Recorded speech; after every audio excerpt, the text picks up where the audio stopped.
Hey guys, I cannot wait for you to see this episode. I have Rick Ornelas here, and he is phenomenal. Like a beautiful spirit, beautiful soul, and also you're just really driven to help as many people as he can.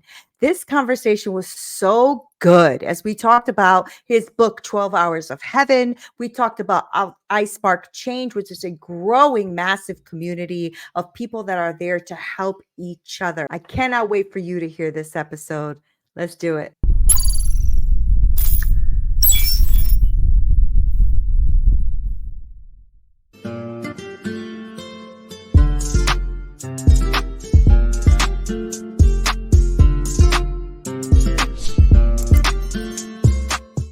What's up, y'all? This is Neena Perez, and this is Straight Talk, No Sugar Added. I am so excited you're here.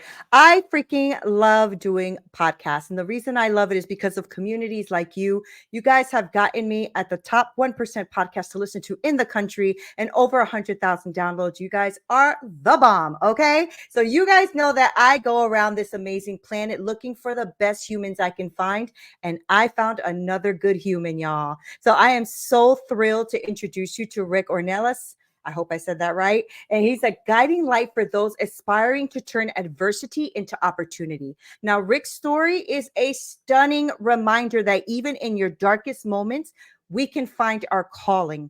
Right. So after a divine awakening during the challenges of 2020, Rick rapidly authored the bestseller 12 Hours of Heaven Lessons for a Better World. You know, this conversation is going to be good, right? So he ignited a global movement with the ISpark Change. And he's not just a best-selling author, but an esteemed success coach who empowers entrepreneurs and leaders to break free from the shackles and soar. So I am stoked, Rick, that you are here because I have an amazing audience, but I love having amazing people like you to come on to because I know you are really trying to impact the world. And that's the platform I'm trying to develop. So, Rick, welcome to Straight Talk. Thank you for being here. Well, thank you very much, Neena. It's a pleasure and an honor to be on your show, and I'm really looking forward to our conversation. Thank you. Me too. I am too. I read your bio. I don't even know if we didn't even have an intro call. That's how much I was like, I want Rick. No. Let's just get him on. We're good.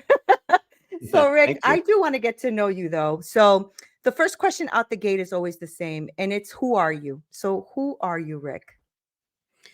Well, whenever I'm asked this question, Neena, the first thing that always comes to mind is that I'm a father and I'm a family man because my family is my driving force for everything that Mhm. I do, and my family and my faith. And I know some people would say you should probably put faith first, and I just think one's a natural extension of the other. So I've been married to my wife for almost 28 years.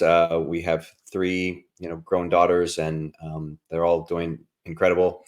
Good. And beyond that, I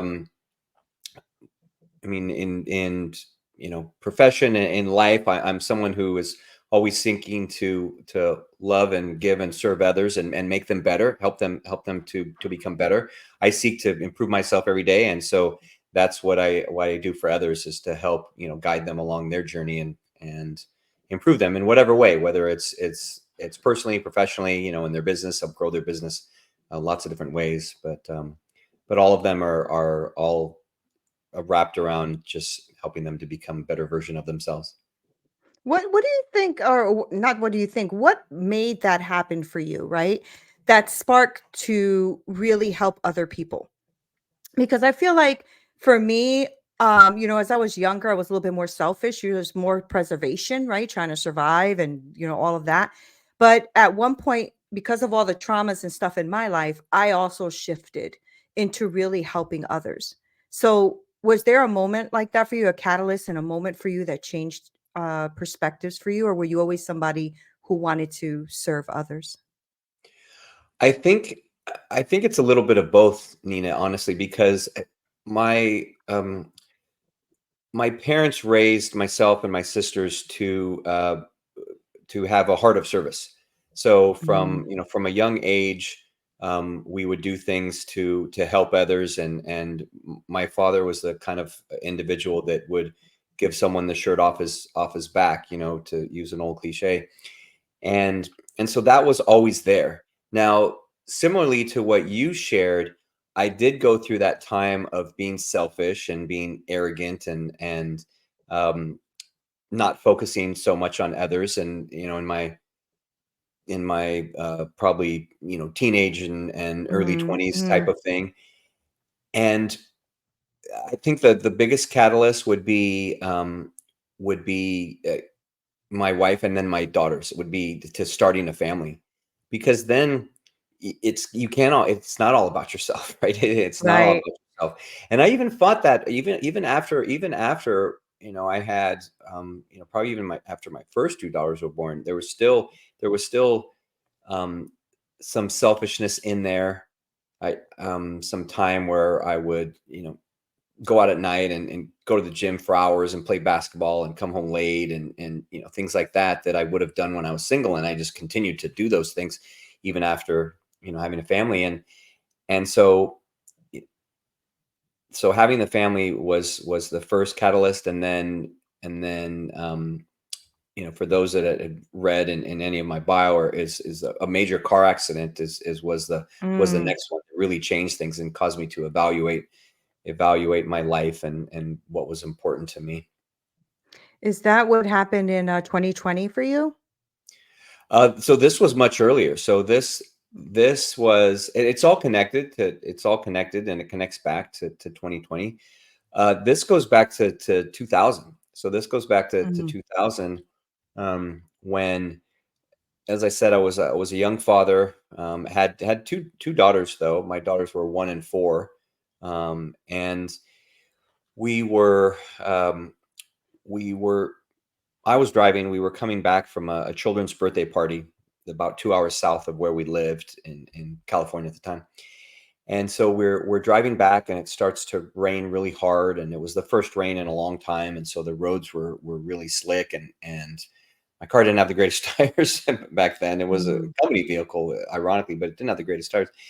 And we're driving back, and being my younger, arrogant self, probably driving faster than I should have, and not paying as close attention, being very cocky and in how I was going about it. it- and I remember, my wife and I discussing pulling over because we saw everyone else pulling over, and then thinking, well, it was late on a Sunday. We had to get the kids home. We were still a few hours from Mhm. home. We didn't want it to get dark. We didn't want it to be worse driving in the dark. So we continued on, and I lost control of the vehicle, where we spun from the slow lane across 4 lanes. Mm. We're about to hit the center divider, and then for some miraculous reason we did not. And then we spun the other way across all 4 lanes, went off the shoulder, up a dirt embankment, and hit a brick wall and flipped over completely, and then landed back on the wheels. And Wow. the roof was smashed down to like eye level, and the glass was all shattered, and the side was all smashed and shattered, and miraculously we were completely unharmed.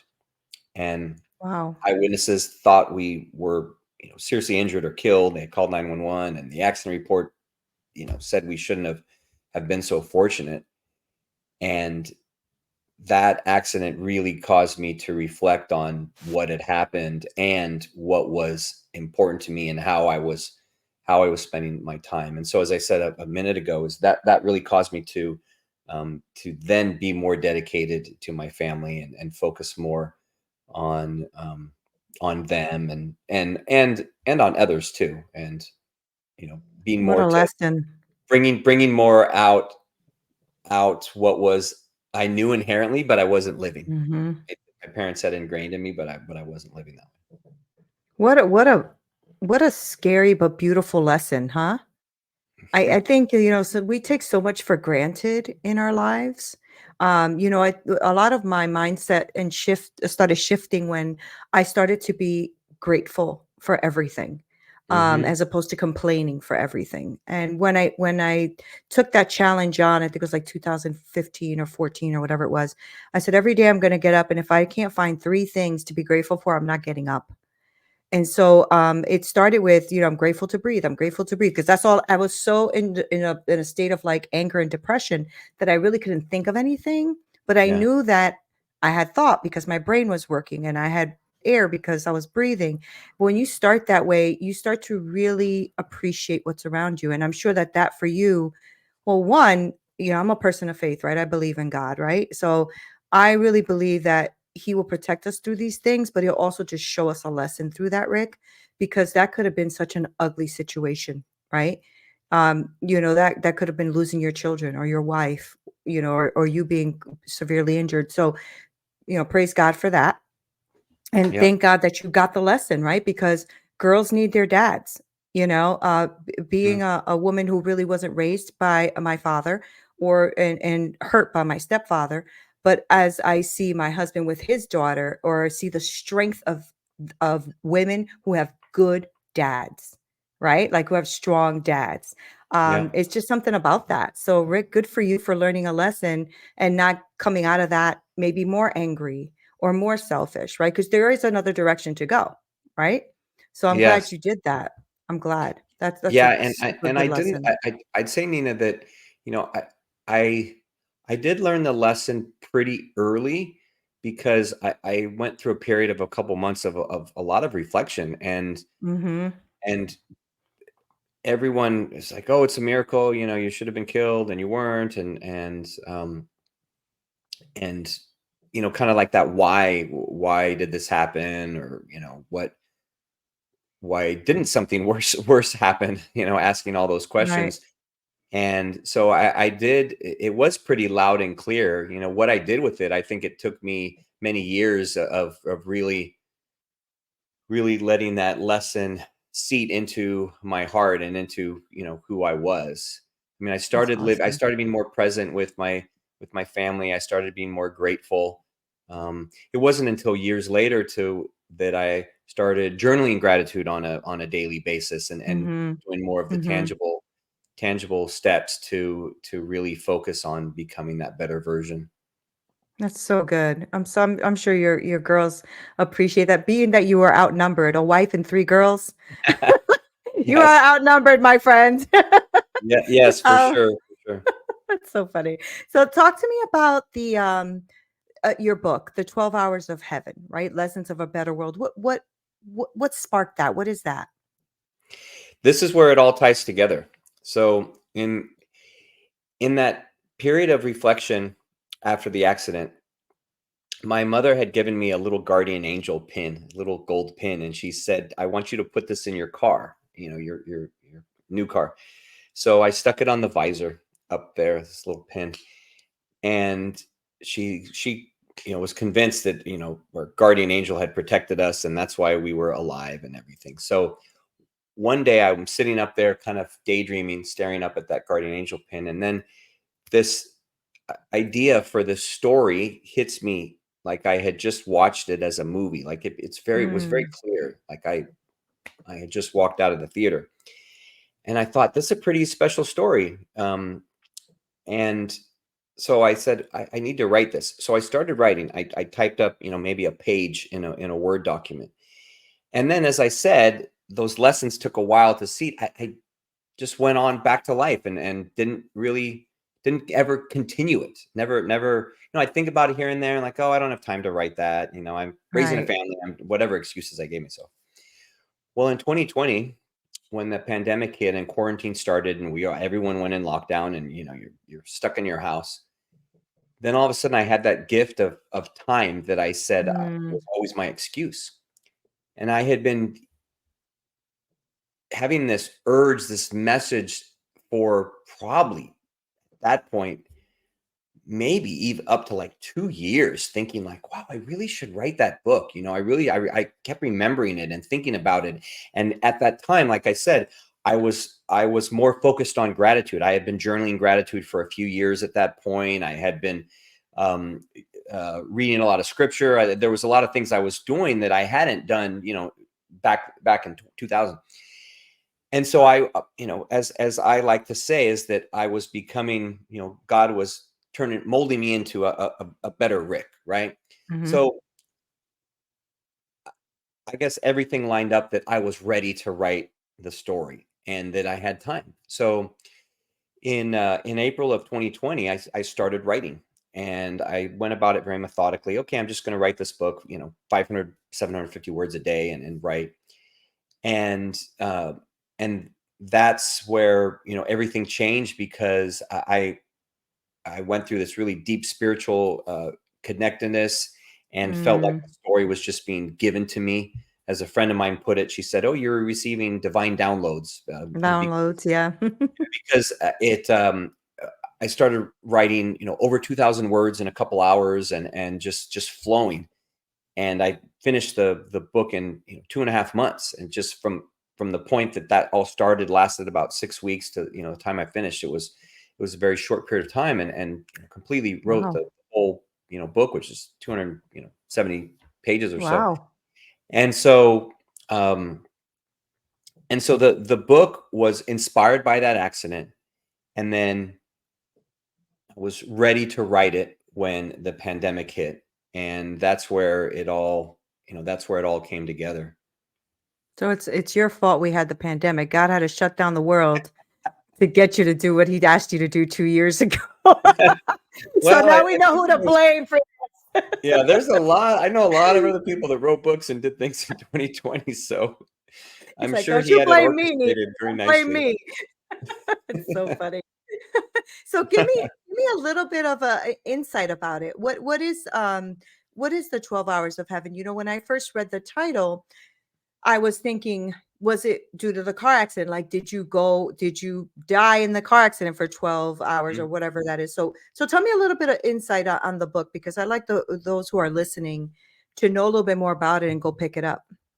What's up, y'all? It's Nina here. I recently stumbled across this little thing and this absolute game changer for me, and I just had to share it with you because, hello, I be sharing my stuff with y'all, right? This is called Magic Mind, and this little tiny elixir, y'all, look at this thing. Okay, it's empty because Nina be drinking it. Okay, this little elixir has been like my little secret weapon, and it's packed with powerful ingredients like adaptogens and nootropics and matcha. I mean, this little thing is like magic for real, for real. Okay. I've really noticed the difference. It has really helped me with my level of laser focus and productivity and reaching my goals for the day. And for someone like me who's all about living my life with intention and purpose, this is priceless. All right. This is priceless. I am totally going to recommend this to you. And you guys know I recommend only things I love and trust. Here's the best part. Magic Mind is amazing. And they have a link for you, magicmind.com/straight talk. You can use that special discount straight talk 20. It only has one T, straight talk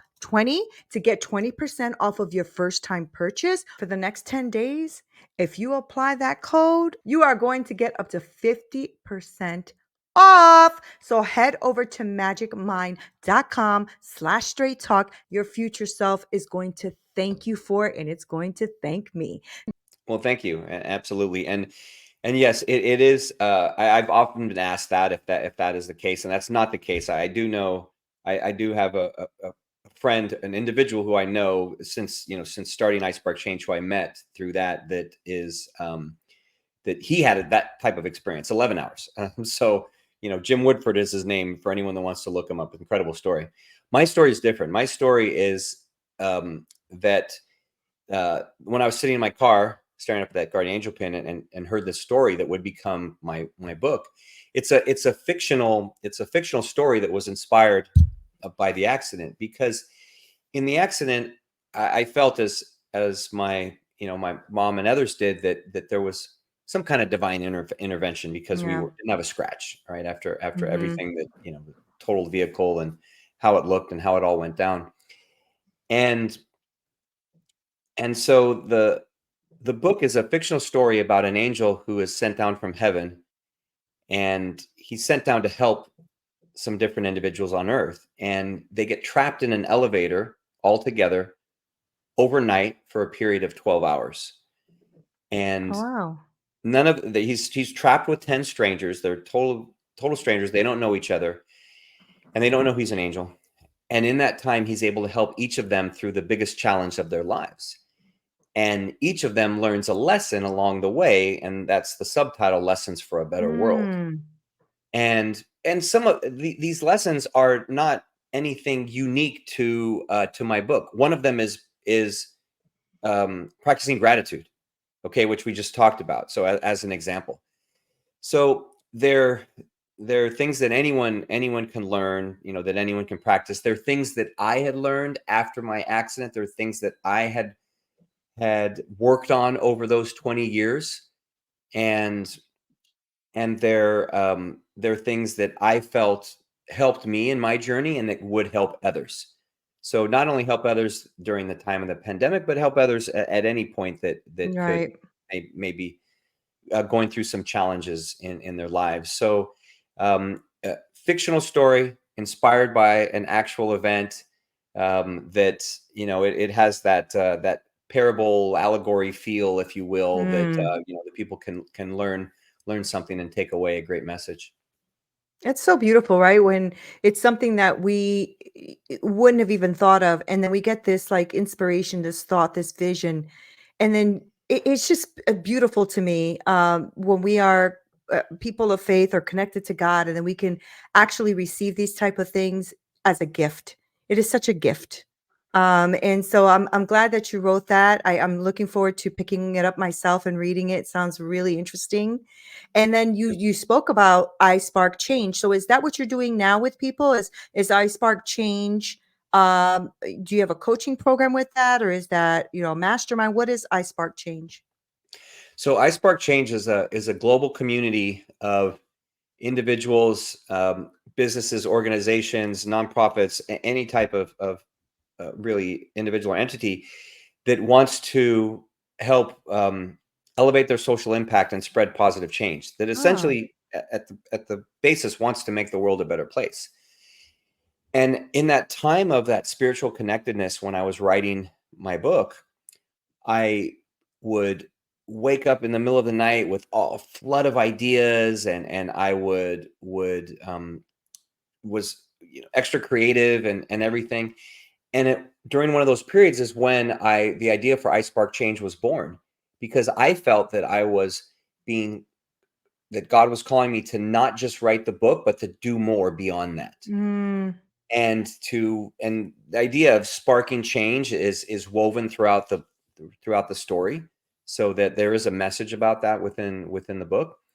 And it was something that I wanted to continue beyond that. And so after I finished, the book came out in October of 2020. That's when I launched iSpark Change and created, wow. this global community uh, on social media and online. And for the past, 3+ years, we've been growing the community. We're probably about 35,000 individuals, and like I said, business organizations. That's What we wonderful. do is we share daily inspiration, motivation on social media. We have a podcast, the iSpark Change podcast, where we feature people that we call social impact heroes that are in essence making the world a better place. And then Hmm. we spotlight them on social media, on Instagram, primarily. And all of this, Nina, is creating the foundation for what will become the world's first social impact social media platform. So our vision is to morph what we have now within the next couple years into a social media platform where everyone that's a part is there to help one another, and there to support Wow. one another, and there to contribute time or resources or energy, I or love this. Yeah. anything towards helping others in the community. Because right now there's Facebook groups that do similar things, there's nonprofits that do similar things, there's big corporations that do this type of work. They're all fragmented all over the, Yeah. all Yeah. over the world. Yep. They're not Yep. There's not one central hub where they can all connect. And a lot of them are in kind of self-preservation mode, honestly, where they Hmm. only focus on themselves, and they can't really focus. But imagine if everyone focused on making everyone better and focused on supporting the community. What a beautiful place that would be. And My so gosh. we're in the process of seeking investors, building a board of advisors, a technical board. I mean, that's what we have. And I say we because, I have one team member, and then I have anywhere from 2 to 4 interns at a time that come on board and help. And so that's how it's been for the past 3.5 years. It's just been myself and one other person, and then interns that have cycled through, that have helped That's us, awesome. just chip away a little bit and a little bit at a time to make this a reality. That is such a fantastic idea. It Thank you. really, really is.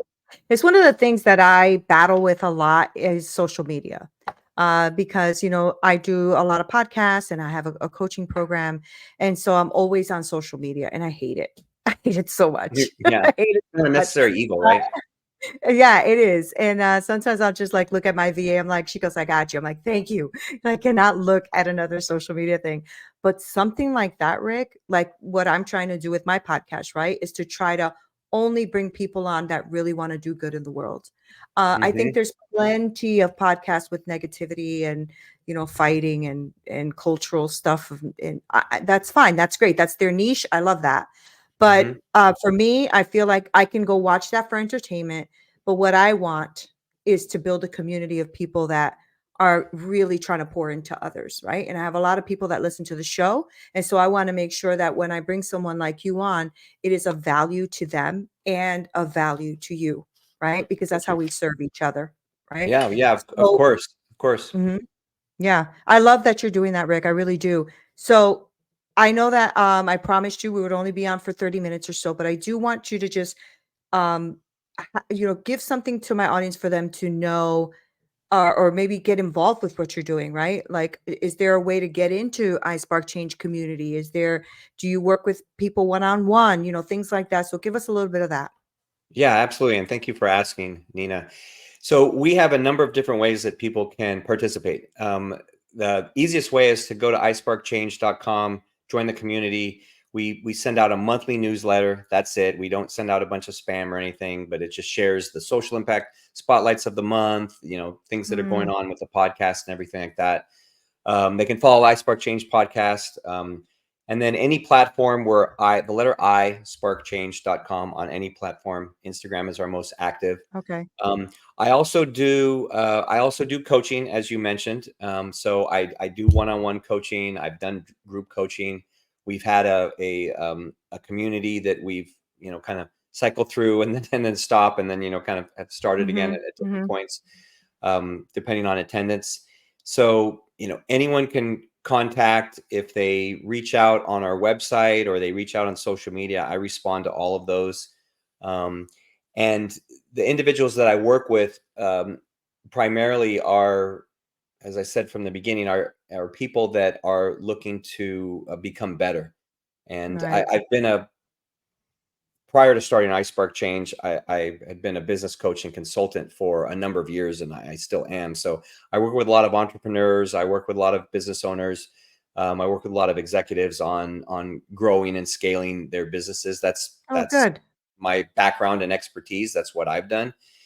And then I like to, since I spark change, I add that added component of having purpose in your work, on having impact in your work, and not just being an entrepreneur or a business for profit, doing it for purpose and Yeah.